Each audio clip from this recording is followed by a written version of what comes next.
Halo guys, balik lagi di channel FT Share. Di video ini kita akan menjelaskan kembali tentang Top Fuel Dragster Part 2 atau balapan drag dengan mesin tergarang. Nah, di video kali ini kita akan membahas lebih dalam mengenai mesin dari Top Fuel dengan Hemi engine-nya ini dan lebih jauh lagi tentang sistem perkatupannya juga. Dan langsung aja kita masuk ke inti pembahasannya. Secara bahasa, OHV atau Overhead Valve Engine memiliki arti bahwa sebuah kendaraan telah menerapkan sistem katup di bagian headnya. Namun yang membedakan dengan DOHC dan juga SOHC adalah posisi dari noken as atau camshaft-nya. Jika biasanya noken berada di bagian head, pada OHV posisi camshaft-nya atau noken as-nya berada di samping atau bagian atas dari crankshaft yang menjadi ciri khasnya tersendiri. Nah, FYI, sistem katup OHV ini sendiri pertama kali ditemukan oleh Walter Lorenzo Marr pada tahun 1898 yang dipasangkan pada sebuah tricycle. Nah, dikarenakan sistem katup ini dianggap menarik, perusahaan yang bernama Guick Auto Trim and Power Company yang dipimpin oleh David Bernard Guick merekrut Marr sebagai engineer di perusahaan tersebut. Dan alhasil perkembangan OHV pun semakin melesat. Dan setelah mulai dikenal luas, akhirnya lisensi sistem OHV pun mulai dijual ke perusahaan-perusahaan lain. Dan perusahaan katup OHV pun mulai diproduksi massal sejak tahun 1906. Gimana untuk mekanisme dan part-partnya dari sistem katup yang satu ini? Untuk part-partnya sendiri terdiri dari rangkaian gear train yang menghubungkan camshaft dan juga crankshaft dengan rasio putaran 2:1. Lalu part selanjutnya itu ada camshaft-nya sendiri. Lanjut lagi ke bagian atasnya ada lifter, push rod, rocker arm, spring, dan juga valve yang menjadi komponen utama dari sistem katup yang satu ini. Dan untuk mekanisme kerjanya, semuanya dimulai dari putaran crankshaft yang diteruskan ke camshaft melalui gear train. Lalu putaran camshaft ini akan mendorong lifter yang menempel secara langsung di permukaan camshaft-nya dan mengikuti bentuk camshaft-nya tersebut. Lalu daya dorong yang dihasilkan oleh camshaft akan diteruskan melalui push rod, berlanjut lagi ke rocker arm, dan sudah tentunya rocker arm yang menerima daya akan berrotasi dan menggerakkan katup agar terbuka. Dan step yang terakhir, spring akan mendorong rocker arm-nya sampai kembali ke posisi semula yakni menutup. Nah, disinilah bagian uniknya. Dikarenakan OHV menggunakan stick sebagai push rod untuk menggerakkan katupnya, sistem katup ini pun memiliki julukan sebagai push rod engine. Dan mungkin di sini akan timbul pertanyaan, emang kelebihan katup yang satu ini apa aja sih sampai-sampai Top Fuel Dragster menggunakan sistem katup OHV ini?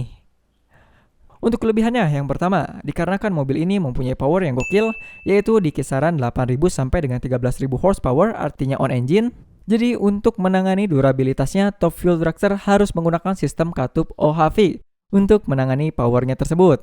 Dan kelebihan yang kedua, dengan penggunaan katup yang terbilang besar serta springnya yang keras yang sangat beresiko jika menggunakan rantai, maka OHV juga dengan gear train serta push rodnya dianggap akan lebih mumpuni. Yang artinya dengan output power sebesar 13.000 horsepower tadi, nyatanya desain dari mesin Top Fuel masih sangat mengutamakan torsi besar untuk dihasilkan. Nah, itulah dua alasan tertentu kenapa para monster Top Fuel Dragster menggunakan sistem katup OHV. Tapi ada yang sangat disayangkan dari sistem katup yang satu ini, yaitu beberapa kekurangannya. Untuk kekurangannya, yang pertama, dikarenakan sistem katup ini menggunakan part yang banyak dan penempatan camshaft-nya yang jauh, tentu saja akan menjadikan beban yang lebih berat bagi valve spring. Dan dari hal itu, menjadikan sistem katup OHV ini lebih mudah mengalami valve floating dan menjadikan sistem katup ini memiliki keterbatasan RPM yang rendah juga. Dan untuk kekurangan yang kedua, dikarenakan bebannya yang udah lumayan berat, menjadikan sistem katup ini hanya bisa menggunakan 2 katup aja per silindernya. Sebetulnya sih masih banyak lagi kekurangan yang ada pada sistem katup yang satu ini, seperti contohnya ukuran mesin yang menjadi lebih besar dan juga konsumsi bahan bakar yang terbilang lebih boros dibandingkan dengan sistem katup lainnya. Tapi kalau kita berbicara tentang Top Fuel, dua kekurangan ini rasanya bukan masalah yang besar. Oke, itulah kelebihan dan kekurangan serta alasan kenapa Top Fuel Dragster masih memakai sistem katup OHV ini. Dan bagaimana dengan Hemi engine yang dipakai monster ini? Kira-kira apa sih alasan, kelebihan, serta kekurangannya?